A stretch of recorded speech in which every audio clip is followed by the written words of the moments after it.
Hello friends, welcome to my amazing Sa Pyara channel Physics Universe. I hope you are all fine at your home and we are enjoying this online lectures. So guys, today's our topic is thermal or heat capacity. So basically heat capacity. What is heat capacity? Heat is related with the temperature, right?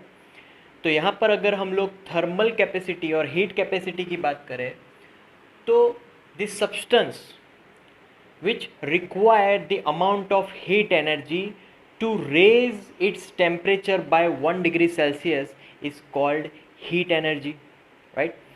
जैसे कि हम लोग पानी की बात करें, for example water, तो पानी में हीट कैपेसिटी की बात अगर करें कि तो पानी का कुछ सब्सटेंस मैंने लिया, कुछ ग्राम पानी का कंटेंट ले रहे हैं और उस पानी का कंटेंट को हम 1 डिग्री सेल्सियस जितना इंक्रीज करवाना चाहते हैं तो हमें कुछ हीट एनर्जी प्रोवाइड करनी पड़ेगी, राइट? तो हीट एनर्जी, जितनी अमाउंट ऑफ हीट एनर्जी हम लोग प्रोवाइड करते हैं 1 डिग्री सेल्सियस राइज करवाने के लिए, दैट इज कॉल्ड थर्मल और हीट कैपेसिटी, राइट? अब यहाँ पर एक calorie basically it is the unit of heat energy, right? अब यहाँ पर एक कैलोरी की डेफिनेशन क्या होगी? सो 1 calorie is the amount of heat of water which we take that water which is 1 ग्राम, 1 ग्राम जितना कंटेंट लेना है पानी का, and we have to take that water temperature from 14.5 degree Celsius to 15.5 degree Celsius. तो इतना temperature, कितना है difference? 1 degree Celsius. तो पर्टिकुलर हमें इतने टेम्परेचर राइज के लिए जो भी हीट रिक्वायर है दैट इज कॉल्ड 1 कैलोरी. तो यहाँ पर ऐसा नहीं कि मैं कोई भी टेम्परेचर ले लूँ 25 to 26, राइट? हमने लास्ट टाइम भी पढ़ा था.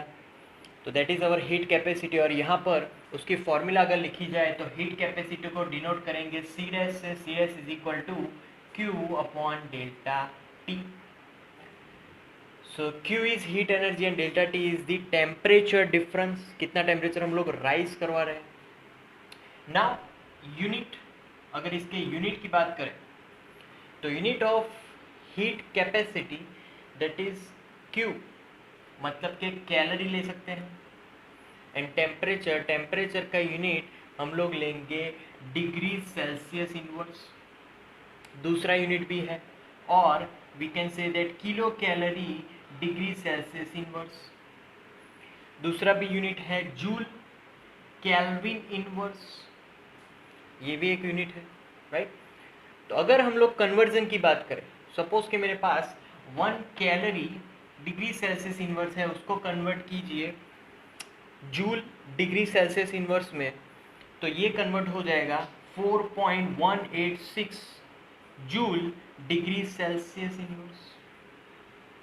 ये सिंपल सा ट्रांसफॉर्मेशन हो. अगर मेरे पास 1 किलो कैलोरी है तो 1 kilo calorie degree Celsius inverse is equal to 4186 joule degree Celsius inverse, right?